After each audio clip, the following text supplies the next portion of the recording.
What would happen if you gave balloons sentience and a burning hatred for monkeys, and you gave the monkeys artillery and God's favor?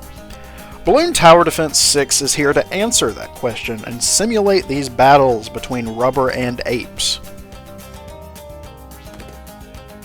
Today we'll be trying out the newest hero added to Bloons Tower Defense 6, Corvus, a former member of the Shadow Wizard Money Gang, now devoting his time to helping the monkeys with his wizardry and spells. But we won't just be using Corvus, we'll be using his wizardry brethren as well. So without further ado, let's go tear up some balloons.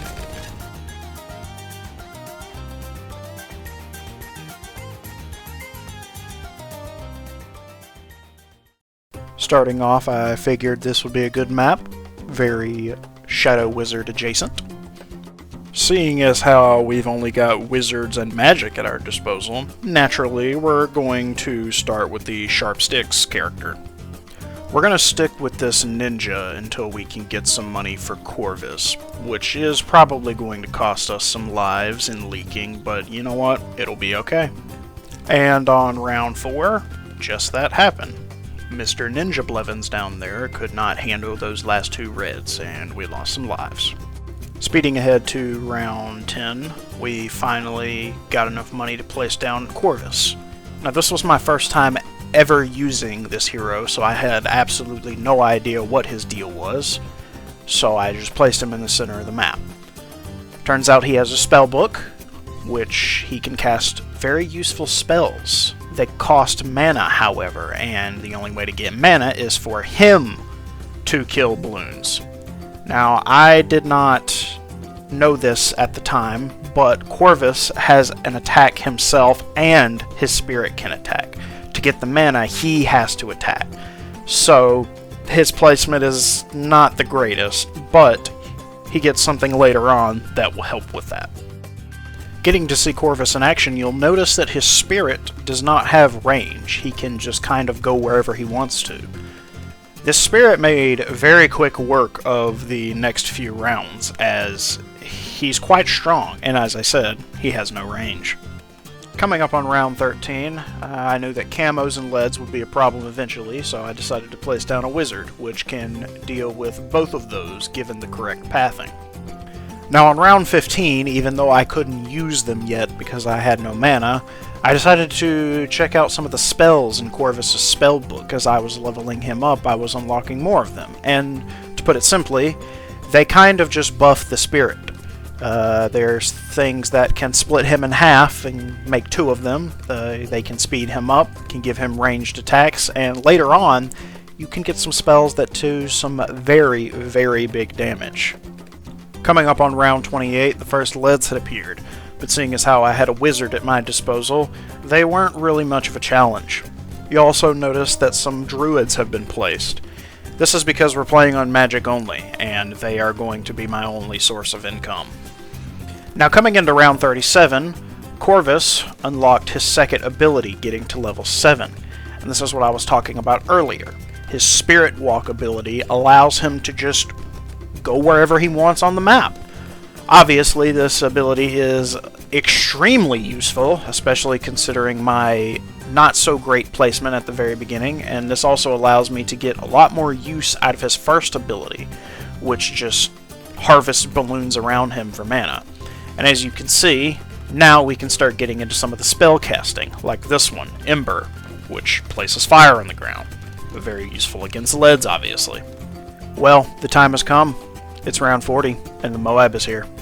Using the plentiful amount of spells available through Corvus' spellbook at this point, I turned our spirit into an anabolic steroid-using monster that ripped the Moab in half quite efficiently. Getting to round 42, I started to notice that camos were becoming an issue they were getting through, and even though Corvus brings to the table his esteemed knowledge from the Shadow Wizard Money Gang, apparently camo detection does not come with that. A little silly in my opinion, but all that means is that we'll need to go down the Shimmer route with the wizard to solve that problem. Here at round 52, hordes of Camo and Moab class balloons were pouring out of the start of the level, but given the wide range of spells Corvus has, and the wizard, this was more or less not very challenging.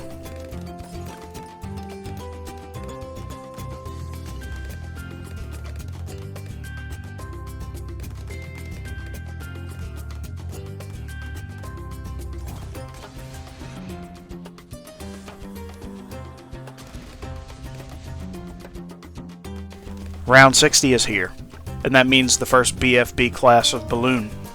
But with the wide range of spells Corvus has to offer and the rest of my defenses, it did not get through.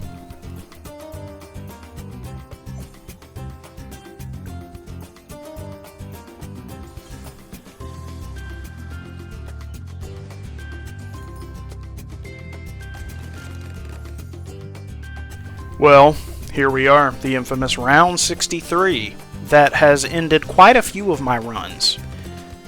You'll notice that this was not very challenging.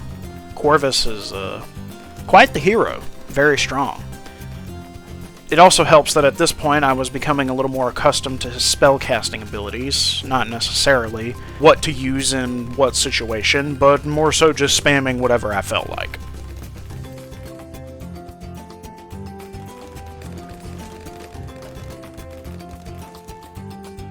At round 79, we had some reinforced BFBs come in. Could have possibly been an issue. I decided to pop all of my abilities on Corvus to gain some mana, so that I could cast the Ancestral Might spell. This spell turns the spirit into a short range but extremely high damage, as you can see, spell.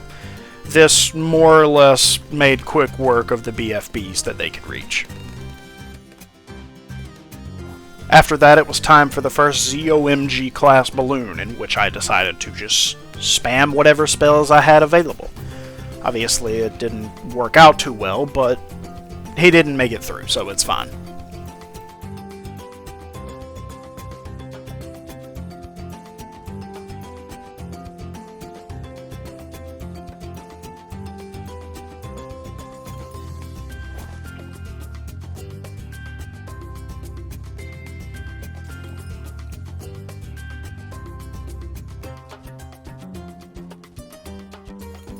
It was about this time that I noticed I had unlocked Corvus's last spell, the Overload spell, which does quite a lot of damage. I decided to save up some mana and use it, and well... And like that, we had completed our goals for today, only using Corvus and his Shadow Wizard brothers to claim victory over the balloons. I hope you enjoyed this video. Plenty more where that came from coming very soon.